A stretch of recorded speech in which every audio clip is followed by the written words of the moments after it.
Hello friends, welcome to our YouTube channel. Delhi police head constable की नई भर्ती 2022 का नोटिफिकेशन जारी हो चुका है। तो इस वीडियो में इसके बारे में पूरा डिटेल्स से देखेंगे, जैसे कि सिलेबस क्या है, एग्ज़ाम पैटर्न क्या होता है, सिलेक्शन प्रोसेस क्या होता है, इसका क्वालिफिकेशन क्या होता है, जॉब प्रोफाइल क्या है, एज लिमिट क्या है, इसका सिलेक्शन किस ढंग से होता है।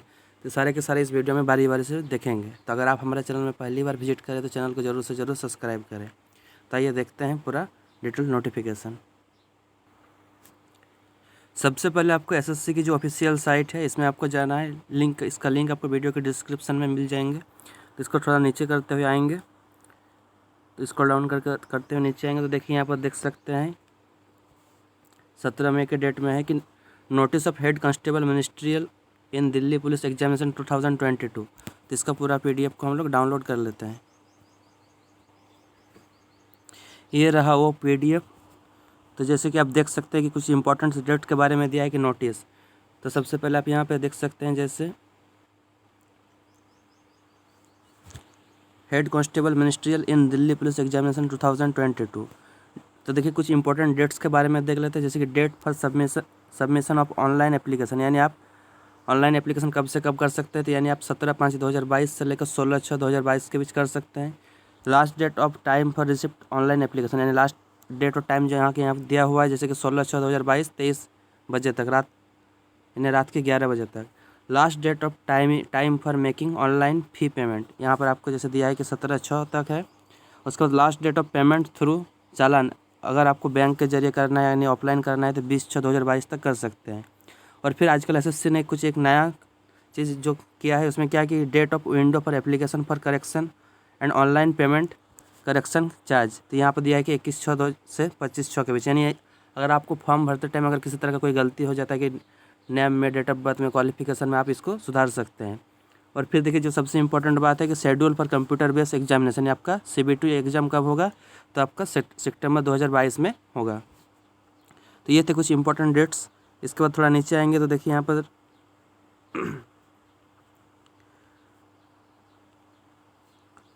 जैसे कि देख सकते हैं पूरा का पूरा नोटिफिकेशन।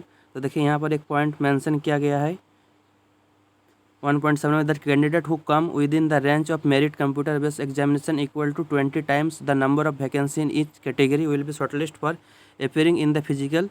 तो देखिए यहाँ पर जो फिजिकल टेस्ट होगा, तो यानी आपका जितना भी यहाँ पर वैकेंसी है उसके 20 गुना कैंडिडेट को आपको बुलाया जाएगा जो आपका फिजिकल टेस्ट होगा। नेक्स्ट थोड़ा नीचे आएंगे तो देख सकते हैं यहाँ पर पूरा PDF। तो PDF आप इसके बाद देखिए कि यहाँ का पे लेवल क्या है। तो देखिए लेवल 4 का ये पोस्ट है, इसका पे लेवल है 25,500 से लेकर 81,000 के बीच में। और इसके बाद देखिए वैकेंसी का जो डिटेल्स यहाँ पर नीचे दिया गया है। तो देखिए वैकेंसी का डिटेल्स यहाँ पर आप देख सकते हैं कितना कितना वैकेंसी सीटें हैं। तो देख सकते हैं कि जैसे कि ओपन यानी अनरिजर्व के लिए, जिसे यहाँ पर देख सकते हैं 217 है। इसके बाद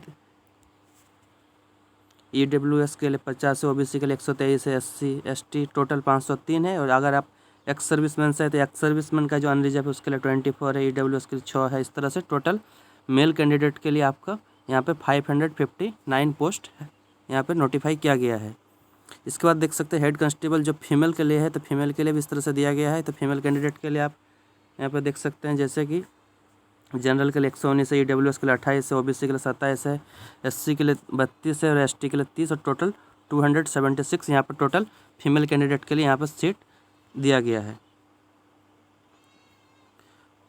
फिर आपका यहाँ पर जैसे कि दिया गया है कि नेशनलिटी और सिटीजनशिप। तो देखिए candidate must be the citizen of India, candidate को इंडिया का, तो ये तो कुछ हर वैकेंसी में रहता ही है। अब बात करते हैं कि एज लिमिट के बारे में। तो देखिए एज लिमिट क्या होगा, तो देख सकते हैं एज लिमिट जो है आपका यहाँ पे कि age limit 18 to 25 year on the 1/1/2022, यानी 1 जनवरी 2022 को आपका एज 18 से 25 के बीच होना चाहिए। अर्थात candidate form born not before 2/1/1997, यानी आपका जन्म 2 जनवरी 1997 से पहले और 1/1/2004 यानी 1 जनवरी 2004 के बाद नहीं होना चाहिए। तो देखिए ये आपका एज लिमिट जो जनरल कैंडिडेट के लिए, अनरिजर्व कैंडिडेट के लिए है। और अगर बात किया जाए कि देखिए जो मैक्सिमम जो होता है कि SC के लिए 5 साल की SC के लिए 5 साल की सुविधा होंगी, उसके साथ साथ OBC के लिए 3 साल की सुविधा होगी। ये सिर्फ और सिर्फ अपर एज लिमिट में, यानी 18 से 25 की जगह ये 18 से 30 हो जाएगा और ये OBC के लिए 18 से 28 हो जाएंगे। अप टू ईयर 35 देखिए यहाँ पर ओबीसी इस तरह से, और भी पूरा आप डिटेल्स यहाँ से देख सकते हैं।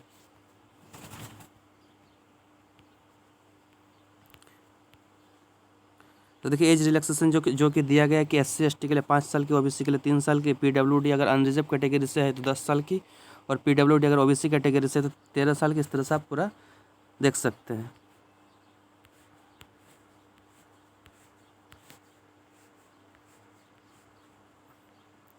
देखिए सर्टिफिकेट के बारे में भी यहाँ पर बताया गया है। हाँ, यहाँ पर देखिए एक चीज़ जो जरूरी रहेंगे यहाँ पर कि essential qualification, the candidate should be 10+2 पास और equivalent qualification in the time. अब देखिए तो यहाँ पर जो आप जिस टाइम पे आप ये पोस्ट को अप्लाई कर रहे हैं, यानी अभी जो आप अप्लाई कर रहे हैं तो इस टाइम आपको 10+2 की डिग्री होना यानी पास होना जरूरी है। और उसके बाद नेक्स्ट बात क्या है कि यहाँ पर आपका टाइपिंग भी होंगे, तो जैसे स्पीड इन इंग्लिश टाइपिंग जो 30 वर्ड पर मिनट आपका होना चाहिए। और साथ ही साथ अगर हिंदी टाइपिंग की बात करें तो ये आपका 25 वर्ड पर मिनट होना चाहिए। और आप जिस डेट को फॉर्म भरें तो इस टाइम आपका 12 यानी 12 या फिर उसके लेवल का होना चाहिए। बहुत सारे कैंडिडेट के इसमें क्वेरीज रहता है।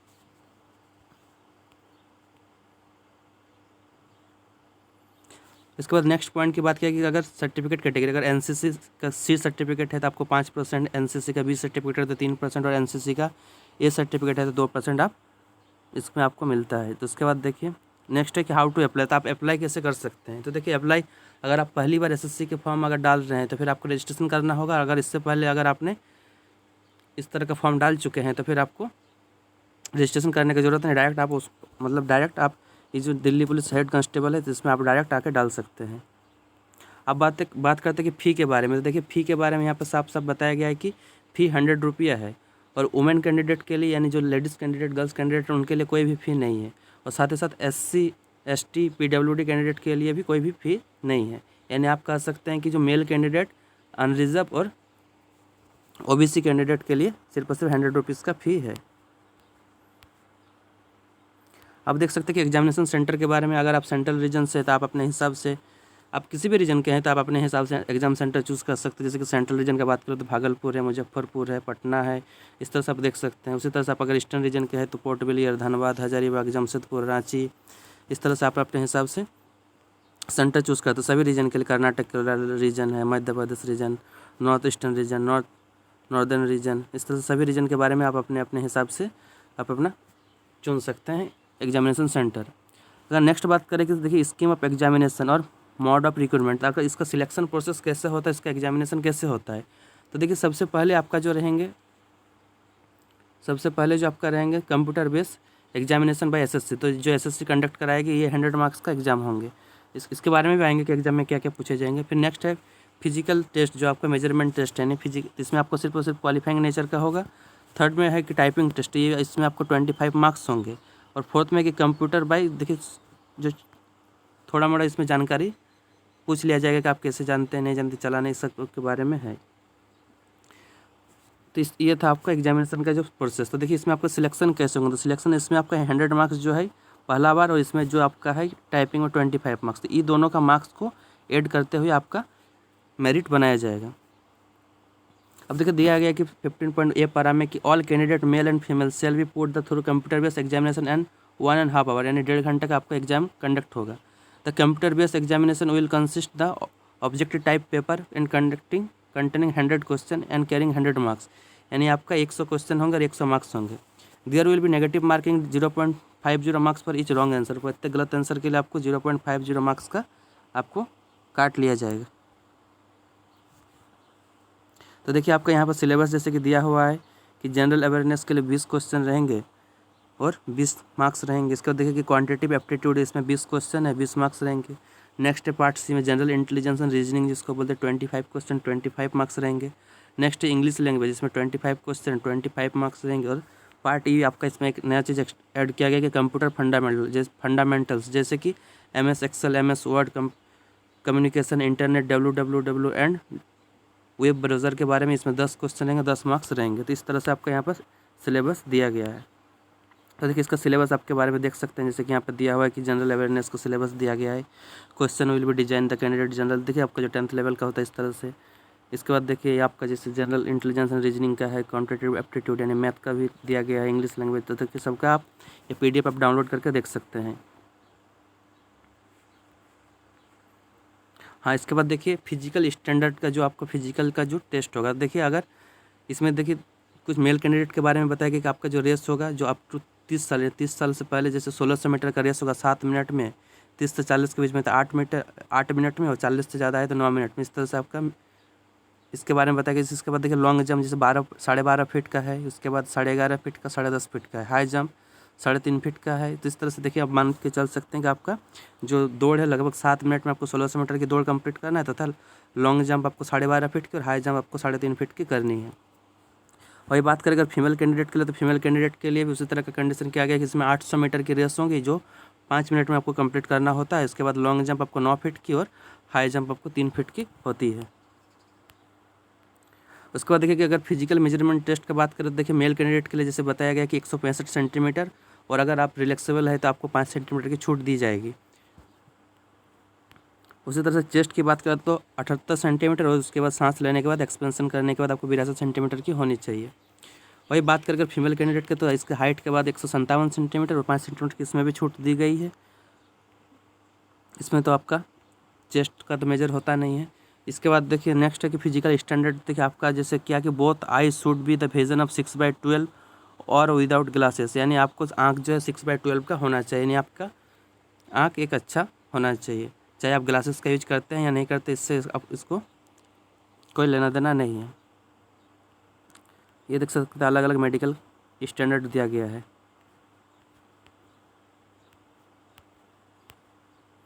हाँ, और एक चीज़ जो आपके फॉर्म भरते टाइम बहुत सारे कैंडिडेट गलती का, तो जिसके कारण से बहुत सारे कैंडिडेट का फॉर्म रिजेक्ट हो जाते हैं। तो देखिए ये बात आप लोग ध्यान में रखिएगा। देखिए यहाँ पर साफ साफ कहा गया है कि पेज नंबर 41 में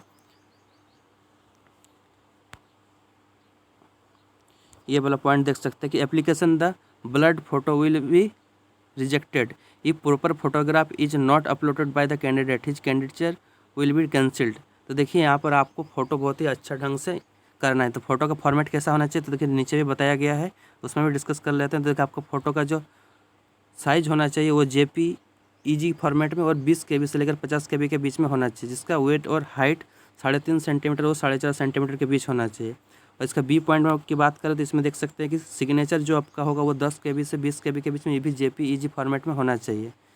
तो देखिए अगर फ़ोटो की कुछ बात कर ले तो फ़ोटो किस तरह का होना चाहिए, तो फ़ोटो भी आप देख सकते हैं।